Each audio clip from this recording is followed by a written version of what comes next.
For us, especially in retail real estate, we all know that physical retail is, suffering at the moment. It's challenging. Consumers are making different choices about how they spend their time and how they spend their money.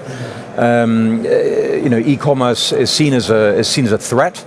The affordability of physical retail space is under pressure.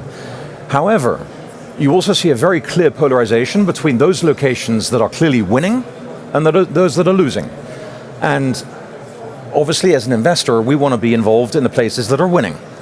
So when we have an asset that we can completely redevelop and use the BREEAM methodology to bring it to a higher level in terms of all of the different aspects, it's not just about the building itself, it's also about placemaking. It's about making a place where the consumer says, I like coming back to this place again and again and again to spend my time and hopefully spend my money.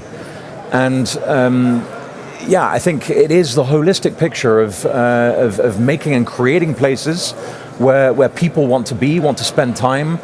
It's in the end, the urban environments will win. Look at the macroeconomic trends, look at urbanization, migration. The cities are all getting bigger and bigger, and that's a challenge for us as well as investors across the board, not just in retail, but also in offices and residential. How do you create the sustainable city? How do you make sure that all these different functions come together, operate well together, and create a place where the citizens of the world say, that's where I want to spend time? And I think for retail, definitely, but for offices as well.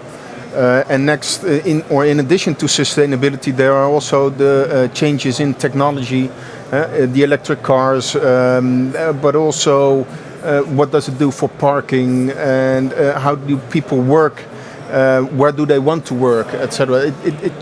A lot of items that come together and probably will change the way that we use real estate in the years to come.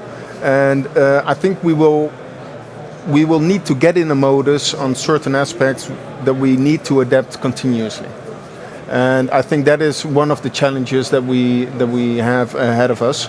And we try to engage on those elements that we can define pretty well, and also think we can solve them, or at least partial, and then take little steps in order to come at least to a better perspective for the next. So many things to say on this one. I think one of the interesting points about this 25-year journey is if we look at sustainability, we started with components. What makes a sustainable component? We've moved to buildings. Now I think there's a great conversation that's taking place around cities, around neighbourhoods, around communities. And I think that becomes really important because the scale really starts to help us on the business model.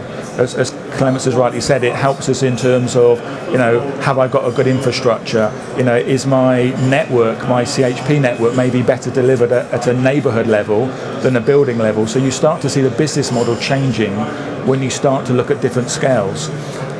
And I think one of the things about BREEAM, which is really, really powerful, is that we adapt, and it's actually quite lucky we're next to Arcadis' stand, because they've just issued a report, I think in the last couple of days, where the different issues in different cities is really important. And BREEAM reflects that, because not every city has the same pressures. If we look at cities in Australia, water resources becomes a big issue. If we look at cities in other parts of the world, there are different pressures on those cities. If we're going to have best practice standards to drive performance, we need to have that sensitivity. And I think the other point, which was ably raised as well, is we are now designing buildings which will be in existence for 50 years. And so driverless vehicles, drone technology needs to be designed into those city centres, because they will become common practice in their life of that building.